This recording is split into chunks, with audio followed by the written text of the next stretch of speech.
What would really happen if the United States suddenly began striking the civilian infrastructure of Iran? Not military bases, not missile launch sites, but the system that quietly keep an entire nation alive. Power grids that light entire cities. Water treatment facilities that supply millions with clean drinking water. Transportation network that carry food, fuel, and medicine across a country. Communication systems that connect government, emergency responders, and ordinary citizens. Modern society depends on this invisible system every second of every day. They are so deeply integrated into daily life that most people rarely think about them until suddenly they stop working. Military strategists often describe infrastructure as the operating system of a nation.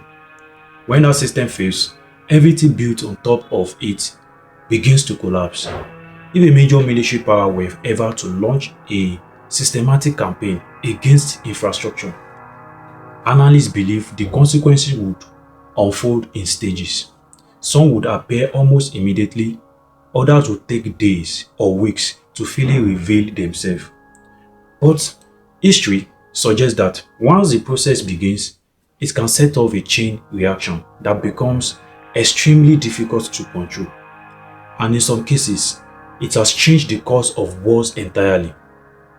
But before we go deeper, if you enjoy thoughtful, in-depth documentaries that break down complex global events in a clear and informative way, consider subscribing to the channel. And if you find this analysis useful, a quick like and share help more people discover educational content like this.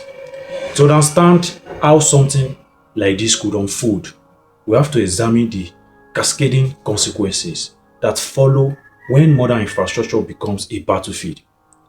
The first consequence begins with something that most people only notice when it disappears, which is what? Electricity. Electric power is the foundation of modern civilization, where every hospital and airport, factory, communication network, and water systems they depends on it. A single national grid often connects hundreds of power plants, thousands of substations, and millions of kilometers of transmission lines. When electricity disappears, modern life begins to slow down almost immediately. In major cities, traffic lights fail within minutes, creating gridlock across urban centers. Elevators stop mid-journey, subway systems shut down, street lights go dark, business close their doors as computers, payment systems, and refrigeration units stop functioning. Hospitals become emergency zone overnight. Most modern medical facilities rely on electricity to operate life-saving equipment, ventilators, surgical lights, imaging system, laboratory machines. Backup generators can keep this system running temporarily, but fuel supplies are limited. So if power outage continues for long period, even the most advanced hospitals struggles to maintain basic operation. But electricity doesn't just power hospitals and cities, it also power water. Water treatment plants rely on electricity to pump water from reservoirs, filter contaminants, and deliver clean supplies through massive distribution network. So without power, purification system shuts down, pumps stop working, water pressure collapse. Within this, millions of people could lose access to safe drinking water. Public health crises often follow quickly when water infrastructure fails. Contaminated water supplies can spread diseases such as cholera and dysentery. Hospitals that are already struggling with power shortage suddenly face waves of patients suffering from preventable illness. But the collapse of electricity and water system is only the beginning. The next major consequences emerge when communication network fail. Modern society relying on complex digital communication systems like fiber optics cable, satellite link, mobile networks, and broadcasting infrastructure. This network allow government to coordinate emergency responses, enable journalists to inform the public, and allow families to contact one another during crisis. So when communication systems are damaged, confusion spread rapidly. Emergency service lose coordination, civilians struggles to find accurate information. Rumors spread faster than verified news. In large cities, millions of people may suddenly be unable to contact loved ones. The psychological impact of that isolation can be profound. You are finding this breakdown helpful so far. Take a moment to support the channel by liking the video and sharing it with someone interested in global geopolitics. And if you haven't already, subscribing help us to continue producing detailed documentaries like this. But perhaps the most strategical, significant consequence come next, which is what? Transportation. Road networks, bridges, railway system, and airports are the arteries of a modern nation. They carry food to cities, fuel to industries, and medical supplies to hospitals. Damage to transportation infrastructure can disrupt these supply chains almost instantly.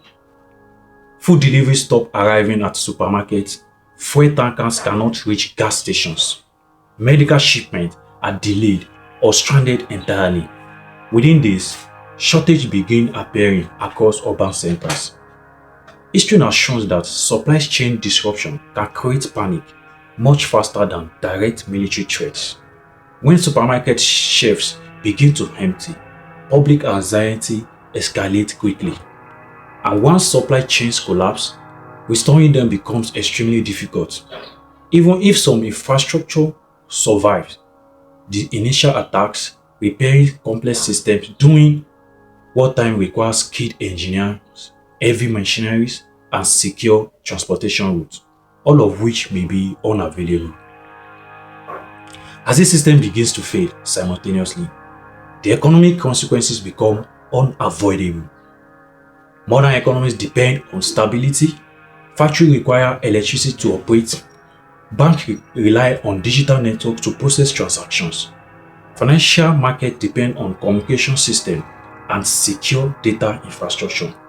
When these foundations are disrupted, economic activity slows dramatically, business closes, production halts, unemployment rises rapidly. Entire sector of the economy can collapse in a matter of weeks. And because modern economies are global interconnected, the effects rarely remain confined within national borders. Energy markets fluctuate, trade routes shift, investors react to uncertainty. Financial shock can ripple across international markets, but the most visible consequences of infrastructure collapse is often the movement of people. When electricity, water, food supplies, and medical service become unreliable, civilians begin searching for safer conditions elsewhere, and this can lead to large-scale population movements. Families leave cities in search of rural areas where basic resources may still be available. Others attempt to cross international borders to escape deteriorating conditions. And this migration can quickly run into humanitarian crisis. Refugees flows place enormous pressures on neighboring countries, humanitarian organizations and international aid networks. Housing, food supplies, and medical services become stretched beyond capacity. Aid agencies struggles to deliver assistance when transportation systems are damaged and communication networks are unreliable. But perhaps the most dangerous consequences lies beyond immediate humanitarian crisis, which is escalation. International law, particularly the Geneva Conventions, places strict limits on the deliberate targeting of civilian infrastructure. These laws were developed after some of the most destructive conflicts in human history, when the world began to recognize the devastating consequences of unrestricted warfare. If infrastructure attacks are perceived as violation of this law, they can trigger intense international responses. Diplomatic tensions rise, emergency meetings are convened by global organizations such as the United Nations. Economic sanctions may be imposed. Allies of the affected nation may feel compelled to intervene. Conflict that begin as regional disputes can expand into much larger geopolitical confrontations. History offers several examples of how infrastructure targeting has shaped wars in dramatical ways. Like during the World War II, strategic bombing campaigns targeted industrial factories, railway networks, and power plants across Europe and Asia. These operations were designed to weaken the industrial capacity of enemy nations. Cities such as Dresden and Tokyo experienced devastating firebombing campaigns that destroyed vast sections of urban infrastructure. Later in the war, the atomic bombing of Hiroshima and Nagasaki demonstrated the ultimate destructive potential of modern warfare, forcing Japan to surrender. Decades later, during the Gulf War, coalition forces disabled major portions of Iraq's electrical grid and communication system. This strategy aimed to cripple command structure and military logistics. But the destruction of electrical infrastructure also caused long-term disruption to water treatment systems, hospitals, and civilian life. Years later, humanitarian organizations continued documenting the consequences. In 1999, the NATO bombing of Yugoslavia again demonstrated how infrastructure could become a central target in modern air campaigns. Bridge power plants and communication facilities were struck in an effort to pressure political leadership. The campaign sparked intense debate about the legality and humanitarian implications of targeting infrastructure used by both civilian and military forces. More recently, the Russian invasion of Ukraine has shown how energy infrastructure can become a critical battlefield. Repeated strikes against power stations and energy grids cause widespread blackouts, especially during winter months. Millions of civilians experience prolonged power outage, limited heating, and disrupt water supplies. This event highlights a difficult reality of modern warfare. Infrastructure is rarely purely civilian or purely military. Power grid supplies electricity to apply into hospitals and homes, but also to military bases and weapons factories. Bridges carry commuters, but also transport military vehicles. This dual-use system creates complex legal and ethical questions about what constitutes a legitimate target. For military planners, infrastructure can weaken an enemy's ability to sustain military operations. For civilians, however, the same attack can disrupt every aspect of daily life. And once infrastructure collapses, rebuilding it often takes years or even decades. The true cost of these strategies is not always measured during the conflict itself. It often becomes visible long after the fighting ends. Cities must rebuild electrical grids, water systems must be reconstructed, transportation networks require extensive repairs. Entire economies must recover from prolonged disruptions. For the civilian who live through this event, the consequences can shape their life for generations. Modern warfare has become increasingly precise in terms of technology. Precision-guided weapons allow military to strike targets with extraordinary accuracy. But even the most precise weapons cannot always prevent broader systemic consequences when infrastructure is involved. Because infrastructure is intercoordinated, disabling one system often affects many others. Electricity powers water treatment. Communication networks rely on electricity. Hospitals depend on both electricity and water.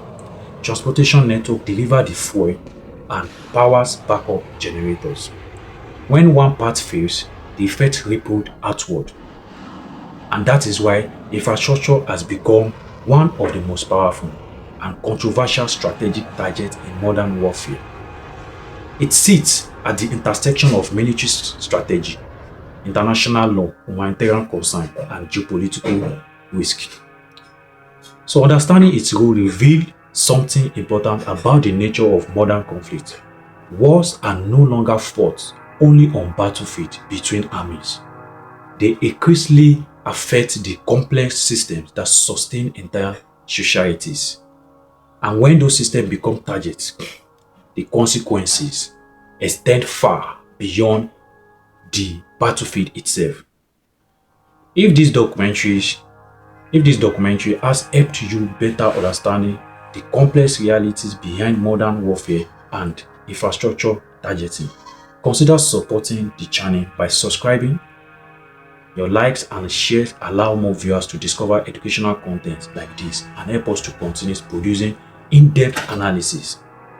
So in a world built on interconnected networks of power, water, communication, and transportation, the collapse of infrastructure can transform not only wars, but the lives of millions of people who depend on those systems every single day, which raises a difficult question that policymakers, military strategists, and international leaders continue to debate.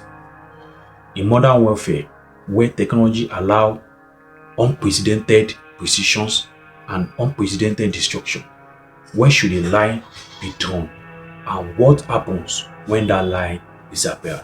If you love this documentary video, please, I implore you to like, comment, and share my video.